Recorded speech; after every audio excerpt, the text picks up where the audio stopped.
Herkese merhaba.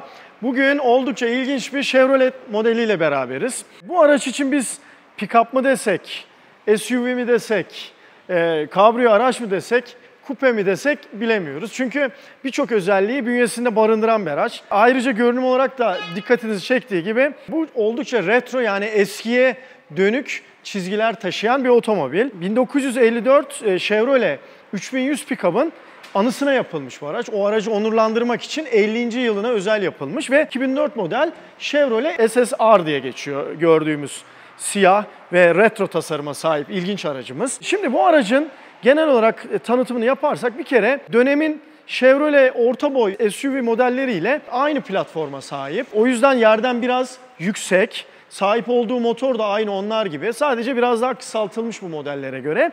Ve ortaya da bu ilginç onurlandırma modeli diyebileceğimiz 1954 yılına ait modelin bir nevi modern zaman çizgilerine sahip aracı çıkmış ortaya. Üzerindeki motor da 8 silindirli, 5.3 litre ve 300 beygir güce sahip. Ama araç oldukça ağır, 2.2 ton ve bu 2.2 tonluk aracı yaklaşık 7,5-8 saniyede sıfırdan 100 kilometreye çıkartabiliyor bu. 5.3 litrelik V8 motorumuz. Bloktan egzantrikli bir motor. Yani tipik Amerikan motoru, yani bloktan olduğu zaman OHV olarak geçiyor. Ve bu hem sesini hem çalışma özelliklerini etkileyen bir tasarım ve çok geleneksel bir motor da diyebiliriz. İsterseniz şimdi motorumuzu açıp bir bakalım şöyle genel olarak nasılmış.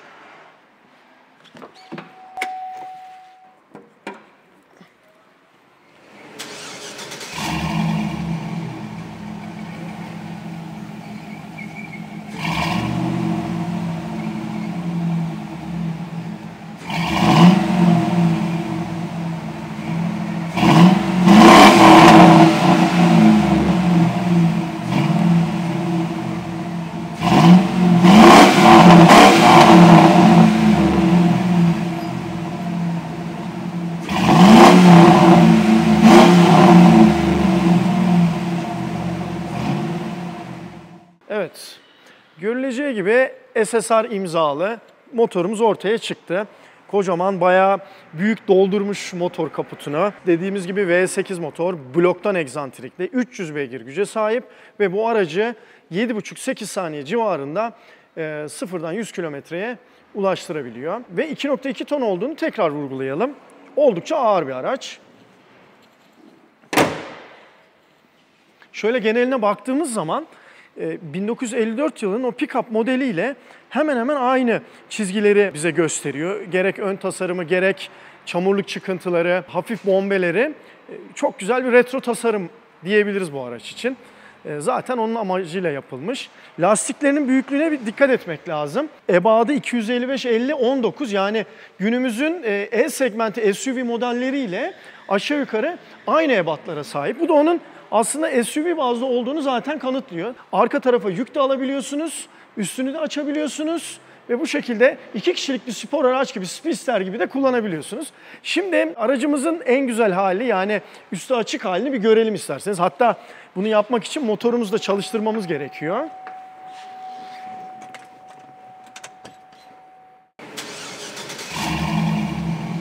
Şöyle hafif de gaz verelim. Evet. Şimdi şuradaki tuşumuz bizim tentemizi açıyor. Açıyoruz şu anda.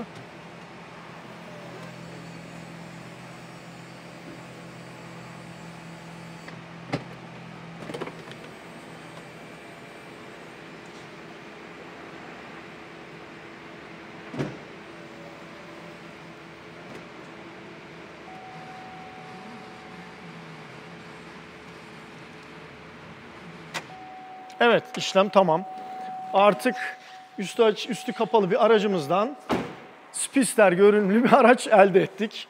Bakın ne kadar güzel görünüyor. Her şey var bu arabada. Kupe var, kabrio var, pick-up var, SUV var. Ne istiyorsanız bu aracın içinde mevcut. Hatta bagajın nasıl olduğunu da gösterelim. Bu arada araç 2 kişilik olduğu için tentenin girdiği yer tam olarak bu kısım. Buraya tamamen giriyor ve saklanıyor. Normal metal tavan katlanırken gördük zaten. O da güzel bir şekilde saklanmasını sağlıyor. Dümdüz bir görünüm elde edilmiş. Evet, görüldüğü gibi anahtarımız bu şekilde. Şu tuştan bagajımızın üst kısmı açıldı. Ve buradan bunu tutuyoruz, kaldırıyoruz. Böyle bir bagajımız var. Bu kısmı açmak için de şuradan, evet, şimdi kocaman bagajımızı görüyorsunuz. Adeta bir pick-up. Zaten bu aracın taşıma kapasitesi olarak da ruhsatında 3,5 ton toplam azami ağırlığı görünüyor. Yani 2,2 ton olduğu düşünüldüğü zaman neredeyse 1,2-1,3 ton belki de taşıma kapasitesi var, o kadar da. Ve ticari araç olarak görünüyor. Çok güzel, ilginç. Arkadan çekişli bir araç. Oldukça da güçlü, kullanımı çok zevkli. Bir de şöyle bir olay var. Mesela diyelim ki içeridesiniz. Artık bu bilemiyorum yatan olur mu? Çok zorda kalınsa olabilir. Şurada bir mandalı var. Normalde pick-up modellerinde böyle bir şey yok. Bu mandalı çektiğiniz zaman üst kapak açılıyor, çıkabiliyorsunuz. Yani içeride kilitli kalmak diye bir şey yok. O da gerçekten güzel bir özellik. Şimdi eski haline döndürelim aracımızı. Evet. Şimdi şöyle hatlarına bir bakalım. Mesela egzoz borularına bakar mısınız? Soba borusu gibi. Sonuçta 8 silindirli motorumuzun bütün egzoz gazlarını buradan atıyoruz. Hatlar çok güzel. Çamurluklar çıkık. O dönemin direkt olarak modeline, 50 yıl öncesinin modeline atıfta bulunuyor bu çizgiler. SSR yazımız zaten burada ne kadar güçlü olduğunu kırmızı renkle ve R harfiyle, R harfiyle fazlasıyla belli ediyoruz. Mesela araca ben şimdi buradan bakıyorum çıkıntılara.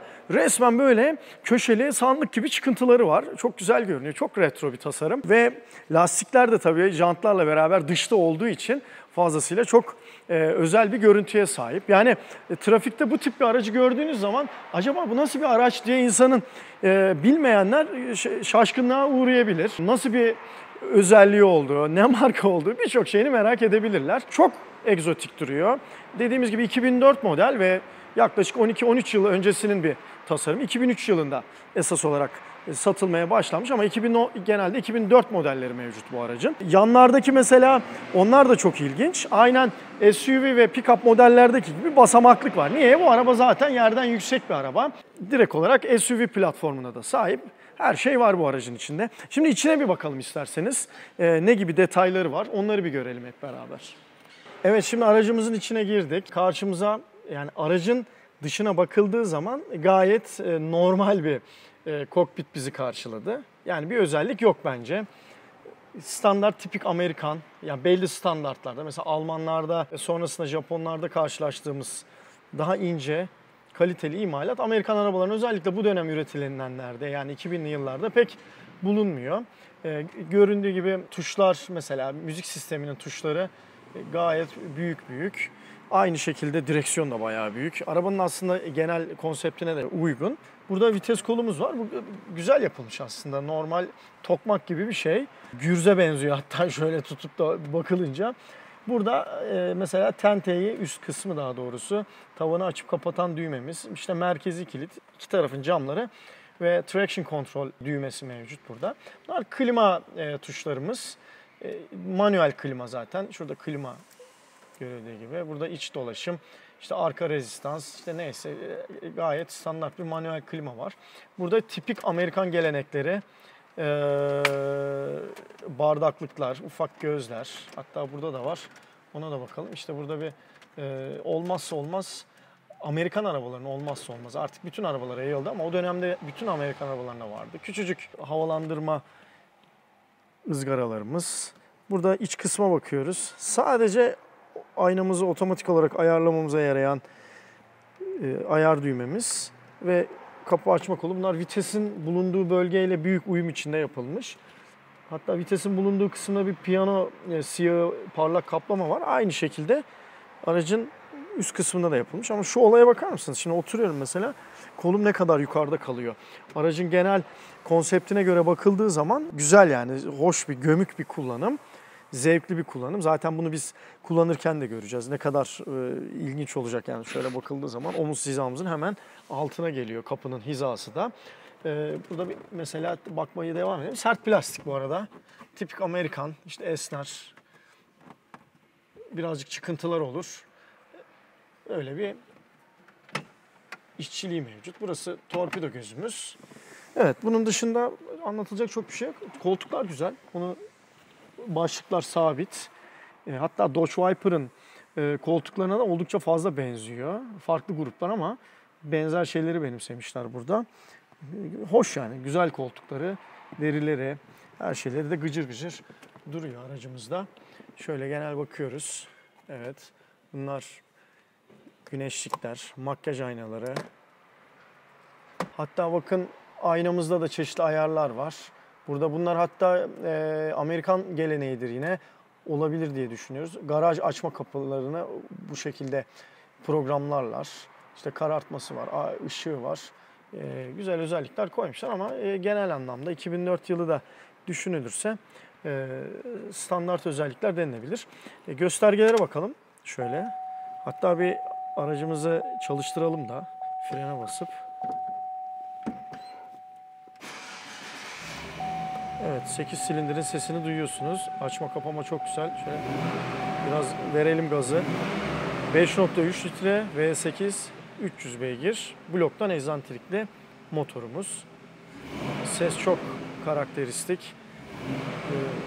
Gerçekten homur homur yani. Çok güzel. Evet, şimdi aracımızın özelliklerini gördük. Aracımızın esas olarak üzerinde bulunan motor ve tasarımı zaten öne çıkıyor. Biz de şimdi bu motorun özelliklerine bir bakacağız. Dışarıda test edeceğiz. Yola çıkacağız. Sesini dinleyeceğiz. Hızlanacağız. Üstü açık aracın bu zevki bir yaşayalım bakalım. Çok sıra dışı bir araçla beraberiz. Görelim bakalım nasıl gidiyormuş. Evet, SSR sürüşümüze başladık. Ve şöyle ilk önce bir gazlayalım isterseniz.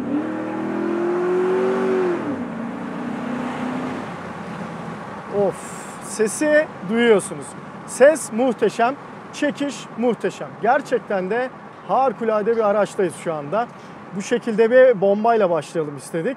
Dediğimiz gibi aracımız 300 PS'lik bir motora sahip. Ve de bu her beygir gücünü size hissettiriyor. 450 Nm'de torku var ve bu da fazlasıyla hissediliyor. Ama bizim aracımız sonuç olarak bir crossover ve SUV tarzı bir platforma sahip.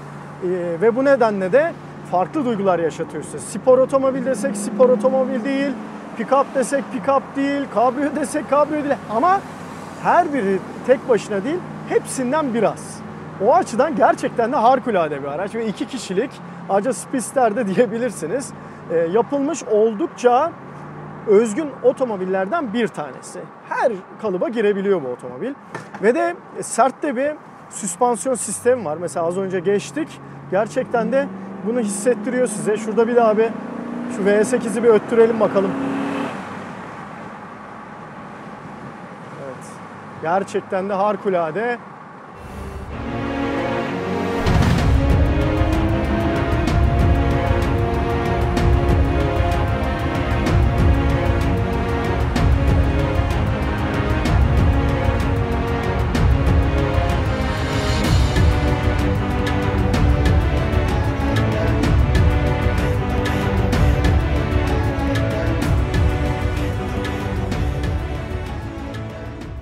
Çok tümsekli yerlerden gidiyoruz.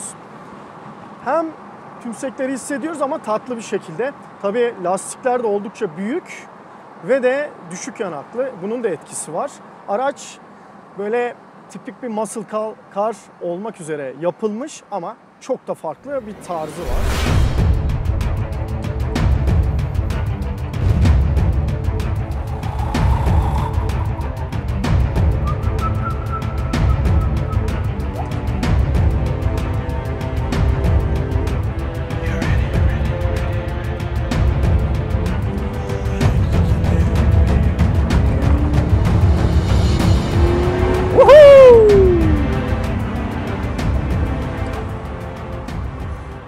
İnanılmaz yani bu gücü, bu torku yere öyle bir aktarıyor ki 4 ileri otomatik şanzımanı var. Çok daha iyi aktarabilir.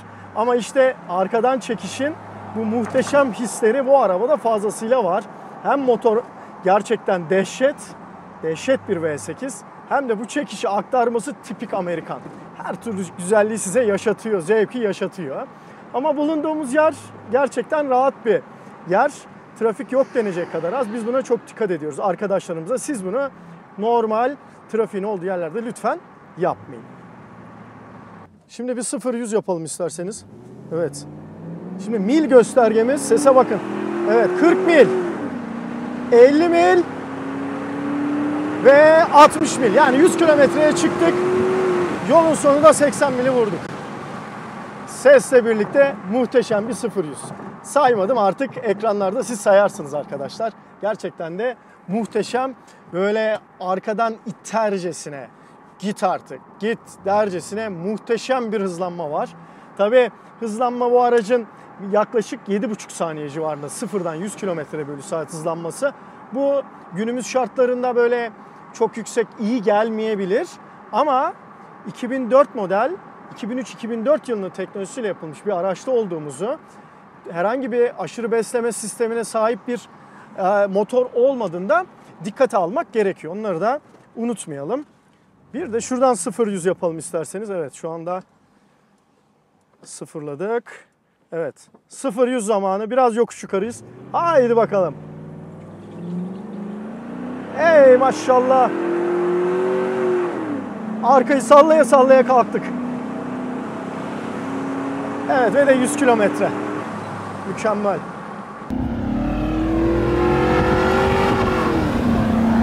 Gerçekten de harikulade arkadaşlar. Bu araca bayıldık. İçinde her şey var. Umarız siz de beğenmişsinizdir. Bizi izlediğiniz için teşekkür ederiz.